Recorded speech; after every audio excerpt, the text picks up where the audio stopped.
6월은 우리가 이름 짓기를 사회적으로도 호국 보훈의 달이라 그렇게 이름을 짓고 한 달을 살아가는데, 그렇게라도 이름을 지으니 나라를 다시 한번 생각하게도 되고 애국이 뭔지 한번 또 기도하게도 되고 그렇습니다. 참 가정의 달 다음에 또 의미가 있다, 그런 생각도 듭니다. 내일 모레 화요일이면은 6월 25일입니다. 6월 25일은 6.25가 일어난 지 69주년이 되는 날입니다. 1950년 우리가 잘 아는 것처럼 그때는 주일이었는데 동트기를 기다렸다가 북한 공산당이 탱크를 가지고 기습 남침을 함으로 시작된 6.25가 이달에 들어가 있습니다. 전쟁 영화를 보면은 참 비참합니다.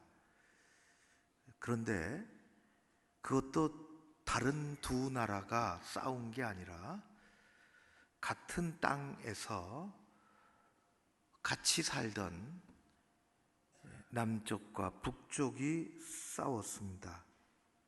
참혹한 일들이 일어났고, 이 전쟁의 소용돌이 속에서 자유민주주의를 지키고자 하는 대한민국을 지켜주기 위해서 16개 나라 약 194만 명의 젊은이들이 아주 작고 낯선 땅,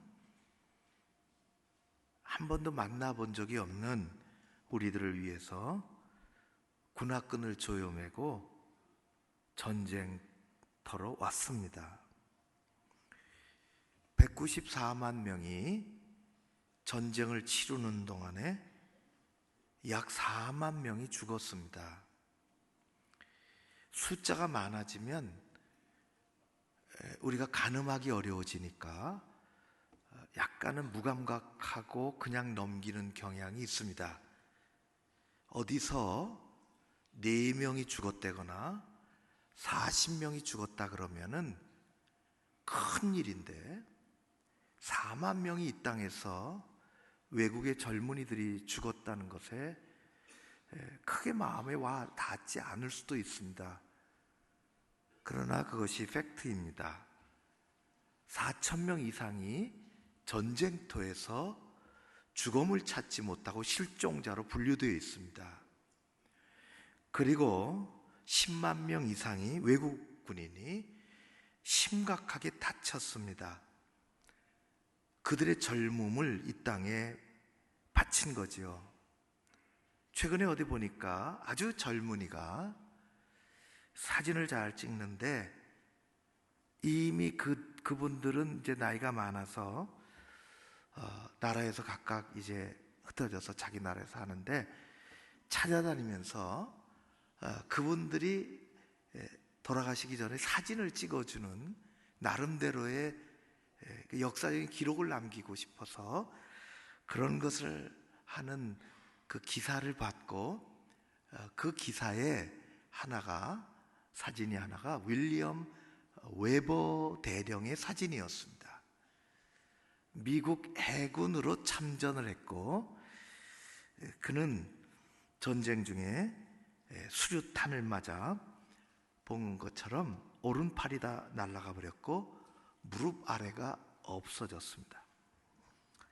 자기가 그렇게 자기 자식을 위해서나 자신을 위해서 저렇게 당한 것도 아니고, 한국 땅의 전쟁을 막아내려고 하다가 불구가 되었음에도 불구하고 지금도 원망하지 않는다는 것입니다. 오히려 인터뷰할 때 자신들이 더 잘 어떻게 싸웠으면 한국이 분단되지 않은 채로 되었을 거라고 하는 아쉬움, 미안함을 얘기하고, 내가 군인으로서 또 한 인간으로서 잘한 게 있다면 젊었을 때 한국을 위해 싸운 것이라고 이야기를 했습니다. 우리는 많은 빚을 지고 오늘 살아갑니다. 제 친구가, 아주 가까운 친구가 터키에서 사역을 합니다. 가끔 카톡으로 주고받는데, 지난 가을에 우리 교우들이 이렇게 같이 버스 하나 타고 소아시아 성지 순례를 가는데, 내렸다가 타려면 버스 잃어버리면 안 되니까 버스 앞에 요만하게 고척교회 성지 순례단, 그렇게 누군가가 써놨어요. 한국말로. 알아볼 사람이 없어요. 우리만 그 버스, 그거 읽고 그 버스 타면 되는데, 제가 에베소를 다 마치고 그 마을을 이제 막 떠난 지 5분 만에 카톡이 온 거예요. 카톡을 보니까, 친구 선교사가 그 에베소 셀주크라는 곳에서 사역을 하는데, 이게 고척교회가 온 게 맞냐? 지나가다가 그 버스를 본 겁니다. 참 기가 막히죠. 고척교회가 맞냐? 목사님이 지금 어디 계시냐? 내보고 그 자리를 떠나서 참 안타까웠습니다. 조금 일찍 연락이 왔으면 가서 기도도 하고 이렇게 봉투도 하나 좀 건네주고 그랬으면 참 좋았을 뻔했는데, 그 선교사가 그렇게 가끔 카톡을 보내는데 어제 카톡을 보냈습니다. 자기가 사역하는 그 마을에 양로원이 있는데, 양로원에 어르신들이, 나이가 많으신 어르신들이 19명이 양로원에서 같이 지내는 중에, 그분 중에 2명이 한국전쟁에 참여하고, 그분 중에 한 분이 네딤이라는 할아버지인데 21살의 젊은 나이에 한 달 동안을 배를 타고 대한민국 이 땅에 와서 파주에서 전투를 하다가 동료가 옆에서 쓰러지는 그 동료를 구하기 위해서 구하다가 자기도 쓰러지고 총에 맞아 쓰러지고, 그렇게 어렵게 살아남고, 지금도 6월 달만 되면 옷을 저렇게 다시 입고 대한민국을 위해서 내가 싸웠노라고 자랑도 하고 스스로 그런 그 사진을 2장을 어제 보내주었습니다. 오늘의 대한민국은 이런 분들의 큰 빚을 지고 있습니다.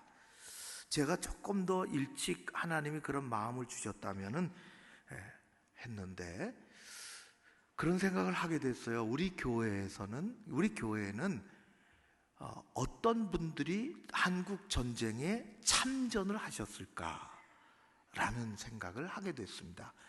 그냥 6.25를 겪었다 그런 게 아니라, 어떤 분들이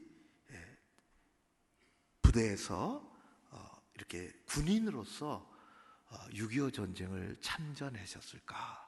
한 해 동안 제가 잘 살펴보고 그분들을 내년 이맘때에는 제가 선물을 마련해서 식사 대접을 잘하고 싶다. 우리가 기억합니다. 이 나라가 이렇게 되기까지는 누군가 피를 흘렸고 목숨을 내놨고 부상을 당했고, 그런 것이 있어서 우리는 화합해야 하고, 또 이 나라를 잘 지켜야 하고, 잊어버리면 안 된다 하는 생각을 하게 됩니다. 6.25 전쟁 중에는 안타까운 죽음이 정말 많았습니다. 군인들은 군인들대로, 외국 군인들은 외국 군인대로 4만 명이나 죽었으며, 일반인들도 그냥 살다가 피난하다가 또 어떻게 하다가 끌려가고 어떻게 하고, 그 난리통에 또 양민 학살도 당하고 그렇게 해서 죽었으며, 그 가운데는 그냥 살다가 모진 세월에 죽은 사람들 뿐만 아니라 예수 믿는다는 것 때문에 끌려가고 죽창에 찔리고 이 돌에 묶여서 바닷가에 던져져서 생수장을 당하고 교회에 불타고 그냥 죽은 게 아니라 예수 믿는다는 것 때문에, 예수 믿는다고 고백했기 때문에 죽은 고통스럽고 아픈 역사가 우리 앞에 있습니다. 그분들은 일찍이 모진 세월을 만나서 자신의 신앙이 여기 있음을 고백을 했습니다. 나는 이런 하나님을 믿고 나는 부르신 곳에서 교회를 섬긴다고 그렇게 하셨던 그 신앙의 고백이 세월은 바뀌었지만 여전히 하나도 다름없이 우리의 고백이 되어야 할 줄로 믿습니다. 그때 고백이 다르고 오늘의 고백이 다른 것이 아닙니다. 예수 믿는다는 고백, 그때나 지금이나 다를 것이 없습니다. 세 번째 시간인데요, 나는 믿습니다. 예수 탄생과 죽으심을, 오늘 누가복음 1장의 예수 탄생의 본문을, 또 마가복음 13장에 15장에 예수님의 죽으신 그 장면을 읽었는데, 우리의 신앙 고백은 이렇습니다. 우리 3부 때는 잘 못하는데 화면에 띄우고 그까지만 같이 한번 읽겠습니다. 시작. 나는 전능하신 아버지 하나님 천지의 창조주를 믿습니다. 나는 그의 유일하신 아들 우리 주 예수 그리스도를 믿습니다. 그는 성령으로 잉태되어 동정녀 마리아에게서 나시고 본디오 빌라도에게 고난을 받아 십자가에 못 박혀 죽으시고, 오늘은 두 가지입니다. 성령으로 잉태되어 동정녀 마리아에게서 나시고 본디오 빌라도에게 고난을 받아 십자가에 못 박혀 죽으시고, 예수님의 탄생과 죽으심에 관하여 끊을래야 끊을 수 없는 두 사람이 있습니다. 한 사람은 마리아 여인이요, 한 사람은 성별로 대별되는 건 아니지만은 빌라도라는 사람입니다. 이 두 사람의 이름은 지난 2000년 동안 수많은 사람들의 입에 오르내렸고 앞으로도 주님이 오실 날까지 그의 이름은 오르내릴 것입니다. 한 사람은 자랑스럽게, 한 사람은 치욕스럽게 수십억 명의 입에, 수백억 명의 입에 오르내릴 것입니다. 마리아는 아무 힘 없는 아주 가냘픈 여인이었습니다. 그런데 그 마음속에 신앙의 힘은 대단히 있었습니다. 반대로 빌라도는 로마 제국의 유대 땅에 보낸 총독으로 천하의 힘을 가지고 있었습니다. 마리아는 예수님 태어나실 때 관계된 사람이고 본디오 빌라도는 예수님 죽을 때 관계된 사람입니다. 두 사람의 결정적인 차이점은 그들이 어디서 살았느냐가 아니라, 그들이 세상의 힘을 얼마나 가지고 있었느냐가 아니라, 그들이 어떤 것을 먹고 어떤 옷을 입고 살았느냐가 아니라, 한 사람은 생명을 주는 사람이요, 다른 한 사람은 생명을 빼앗아가는 사람으로 기록이 되어 있습니다. 예수님에 관한 아주 중요한 고백, 첫 번째, 성녀로 잉태되어 동정녀 마리아에게 나셨고, 그것이 우리의 고백입니다. 성령의 잉태는 생물학적인 영역을 넘어섭니다.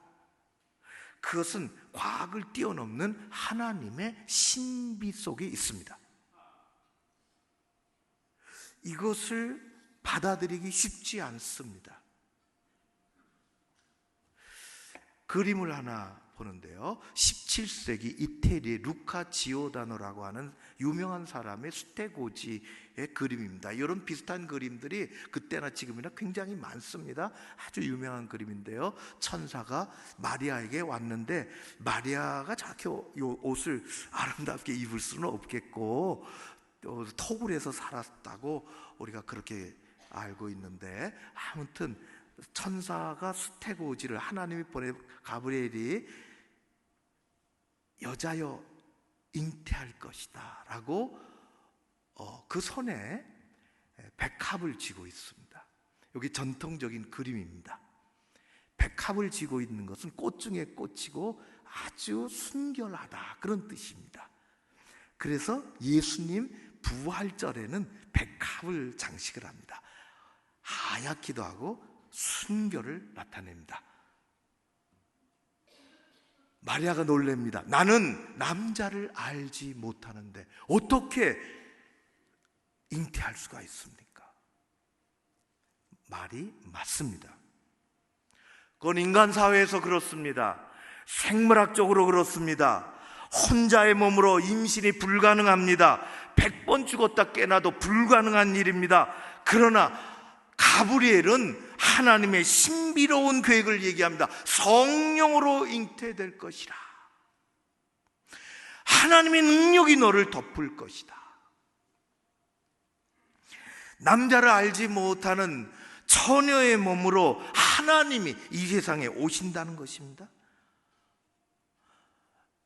이것은 마리아의 완전한 순종으로만, 과학적인 설명이 아니라 그것을 뛰어넘는 하나님의 신비 영역 속에 들어가 있는 이것에 대한 마리아의 순종으로만 가능한 일입니다.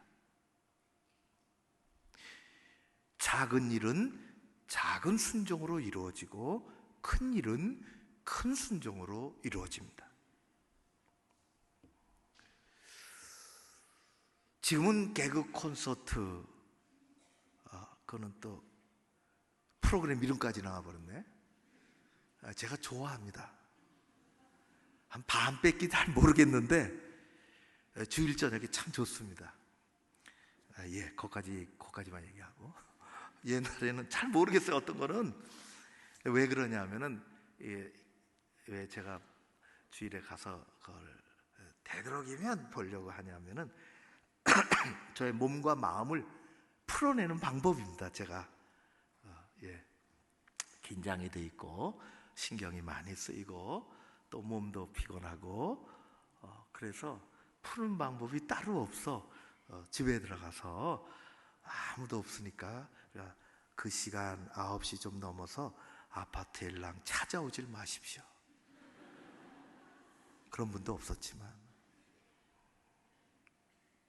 1세대 그때는 개그맨이라 개그우먼이라 그렇게 안 하고 코미디언이라 그렇게 했어요. 1세대 전설 곽규석, 그분은 나중에 예수 잘 믿고 목사가 되셨습니다.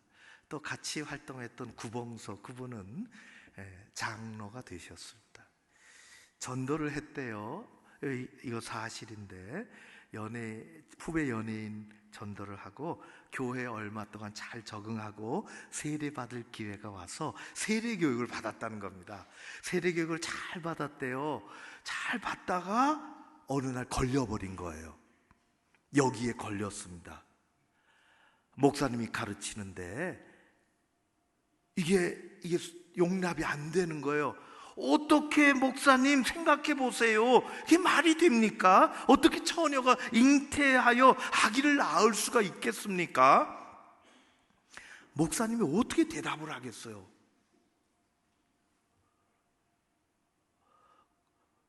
구봉서 장로님이 옆에서 지켜보다가 이렇게 얘기했답니다.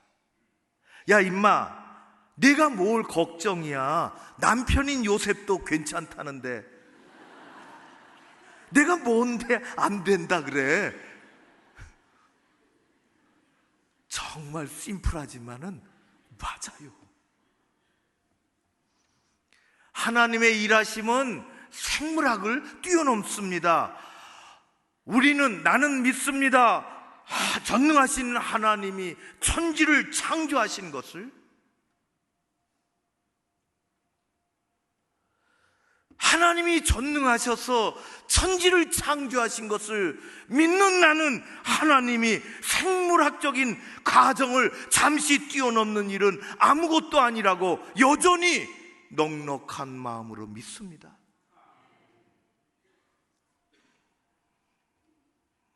그것은 신비로운 하나님의 영역에 속합니다. 동정녀 탄생은 하나님이 인간으로 오시는 그런 신비로운 그런 과정입니다. 인간이 생각할 수 없는 예수님이 하나님으로 인간의 몸을 입고 오셨고, 그래서 그분은 인간이시고 하나님이십니다. 우리는 그것을 믿습니다. 그래서 그분은 우리의 고통을 아시고 실제로 아시고 고통을 당하셨으며 우리 아픔이 어디 있는지 몸소 체험하시고 그런 완전한 인간으로 오셨으며, 그것을 그냥 알고 끝나는 것이 아니라 그것을 담당하시고 그것을 짊어지시고 그것을 이해하시고 그것을 풀어주시고 우리의 이거 어디도 움직일 수 없는 우리의 죄를 용서해 주시는 완전하신 하나님으로 신비의 과정을 통해서 이 땅에 오셨습니다. 우리는 성육신을 믿습니다. 이 믿음이 세상이 바뀌어도 우리 가운데 움직임이 없이 확고하게 자리 잡고 있어야 하는 것입니다. 여러분의 고백이 되시기를 주의 이름으로 축원합니다. 오늘 두 번째 고백은 그렇습니다. 본디오 빌라도에게 고난을 받아 십자가에 못 박혀 죽으시고, 마리아가 역사 속에 실존했던 인물이었던 것처럼 본디오 빌라도도 실존했던 역사 속의 인물입니다. 나사렛에 살던 여인 마리아와 예루살렘에 근무하던 총독 빌라도, 본디오 빌라도는 동시대에 살았으나 아무 관계없이 서로 만나볼 일도 없고 만나본 적도 없고 다른 길을 걸었던 사람입니다. 빌라도는 AD 26년에서부터 AD 36년까지 로마가 보낸 5번째 유대 총독이었습니다. 그가 25년서부터 AD 36년까지 유대 총독으로 있었으니 예수님의 공생애와 예수님의 죽으심과 예수님의 부활과 부활 이후에 어떤 일이 일어났는지를 보고받았던 사람입니다. 역사가 요세푸스에 의하면 빌라도는 탐욕스럽고 완고하고 약탈을 자행했으며 잔인하고 강압적인 인물이었습니다. 그는 총독으로서 유대 지역의 행정적인 책임을 가지고 있고 형사 재판권을 가지고 있었던 사람입니다. 막강한 1인자였죠. 그는 유대에 부임하기 전에 유대교 관습이나 유대 사람들에 대해서 혐오를 갖고 있었고 경멸을 했으며 하나님을 경멸했습니다. 그들이 믿는 하나님. 그래서 성경에는 나오지 않지만 역사적으로 그가 어떤 일을 자행했는지가 역사의 요세푸스의 기록에 여러 가지 등장하죠. 그 앞에 한 사람이 붙잡혀 왔습니다. 사람들이 죽이라고 난립니다. 죽일 죄가 있다. 십자가에 못 박으라. 빌라도가 유심히 지켜봤습니다. 예수님에게서 십자가에 못 박을 만한 사회적인 죄악을 발견하지 못했는데 십자가에 못 박으라고 미친 듯이 날뛰는 그 사람들의 소리에 그는 무릎 꿇고 말았습니다. 그렇지 않으면 총독이라는 자기 자리가 흔들릴까 지켜내기 위하여 하나님의 아들 예수님을 십자가에 내주었습니다. 고난을 받아 십자가에 못 박혀 죽으시고, 주님은 인간으로서 감내하기 어려운 모진 고난을 받으셨습니다. 십자가에 못 박히셨습니다. 못이 박히셨습니다. 나무 십자가에 창에 찔리셨습니다. 그 고통은 가상의 고통이 아니라 실질적인 인간이 받을 수 있는 최고의 고통이요, 아픔이요, 그 극치는 십자가였습니다. 우리 신앙 고백의 핵심에는 십자가가 있습니다. 그리고 신앙 고백의 핵심에 십자가가 있는 것처럼 우리 신앙생활의 핵심에 십자가가 있습니다. 기독교 신앙은 십자가 신앙입니다. 십자가는 성경에도 십자가가 아니라 나무에 못 박힌다고 하는 것은, 나무에 매달린다고 하는 것은 성경에도 구약에도 여러 차례 나오지만은 극형에 해당되고, 그 처형의 방식은 로마 시대까지 이어졌습니다. 그러나 보십시오, 여러분. 예수님이 십자가에 달리신 이후 그 십자가는 의미가 달라졌습니다. 보기만 해도 혐오스러운 극형에 해당되는 그 십자가가 예수님 십자가 이후에 사람을 죽이는 처형의 도구가 아니라 오히려 사람을 살리는 생명의 도구로 우리 가운데 다가오기 시작했습니다. 예수 그리스도 인간의 몸을 입고 오신 이 신비로운 일처럼 십자가는 놀랍고 신비로운 일을 우리 가운데 보여주기 시작했습니다. 오래전에 제가 지방에서 목회하는 목사님의 그 이야기를 알았습니다. 동네에 어르신들이 많이 계신데 80세쯤 되시는 어르신이 교회는 물론 안 나오시고, 그런데 그것도 감사하고 신기한 일이에요. 혼자 나이가 많으니까 몸에 힘도 빠지고 자기 인생을 되돌아보는데, 인생을 되돌아보다가 자기가 얼마나 잘 못 살았나 깨달으셨습니다. 80세. 참 감사한 일이에요. 야, 내가 죄를 많이 졌구나. 그리고 이걸 해결할 길을 찾지를 못하고 늘 이야기하는데, 예수 얘기를 들어보자. 예수님 믿고 싶다. 그래서 목사님 오라고 그랬죠. 목사님이 찾아갔습니다. 80 되신 할아버지 이야기를 듣고, 이분이 깨닫고 계시는구나, 구원받기 원하시는구나, 간증을 듣고 이야기를 듣고, 세례를 받으시겠습니까? 세례 받겠어. 그래서 세례 받으셨습니다. 진실로 믿었습니다. 젊은 목사님이 죽어간 십자가를 꼭 지고 살았습니다. 정말 믿었습니다.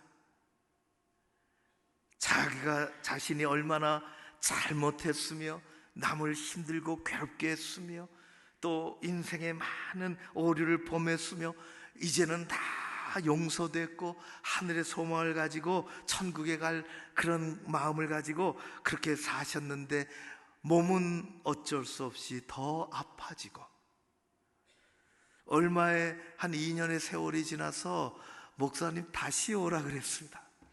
목사님 갔어요. 이제 하늘나라 갈 얼마 남지 않은 것을 안 그 어르신이 기도해 달라고 했습니다. 목사님이 어르신 한동안 교회 못 나오셨는데 많이 아프시군요. 기도해 드리기 전에 연세가 어떻게 되셨지요? 이야기하십니다. 내 나이 올해 2살이요. 2살이라니요. 내 나이 82이 아니라 2살이요. 세례받고 2살밖에 안 됐어. 그것은 실제 그렇게 얘기한 것이었습니다. 예수 믿고 새로 산 지 이제 2년.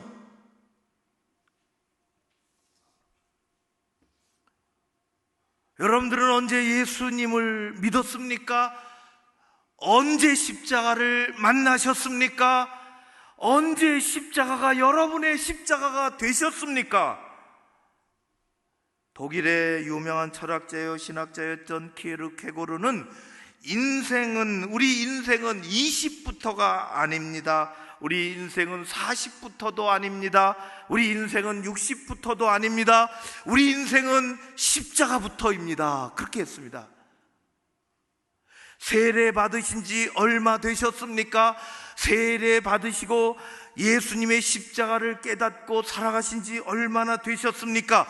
예수님의 십자가는 예수님이 십자가를 지시고 부활하신 이후에 세상을 바꿔놓는 그런 형틀이 아니라 한 인생과 한 가정과 한 나라를 새롭게 하는 그런 하나님의 생명의 도구가 되었습니다. 그건 신비로운 것입니다. 로마서 5장 8절에 이렇게 말씀합니다.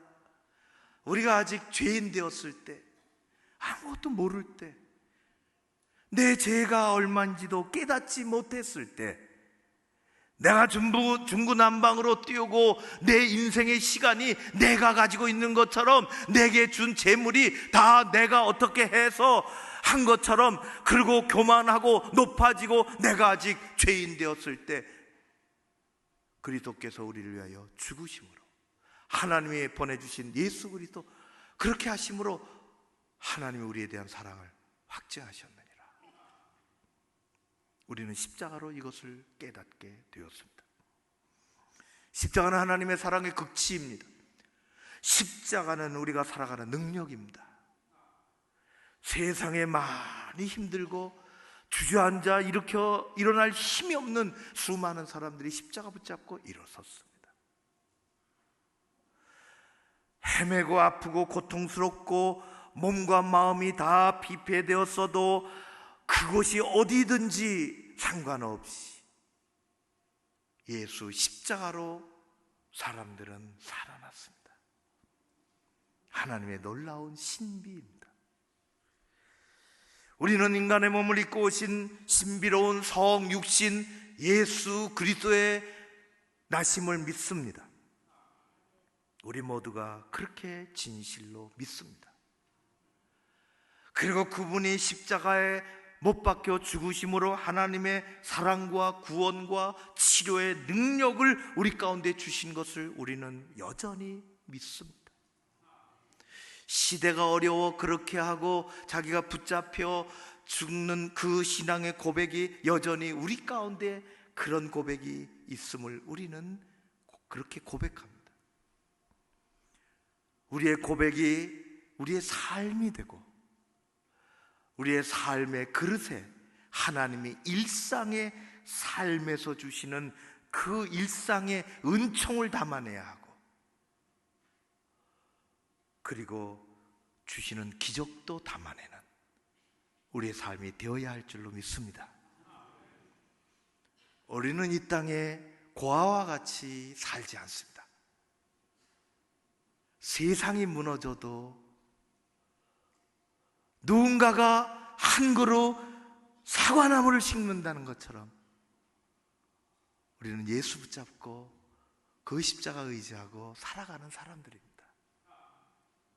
그래서 여전히 예수님은 우리의 희망이십니다.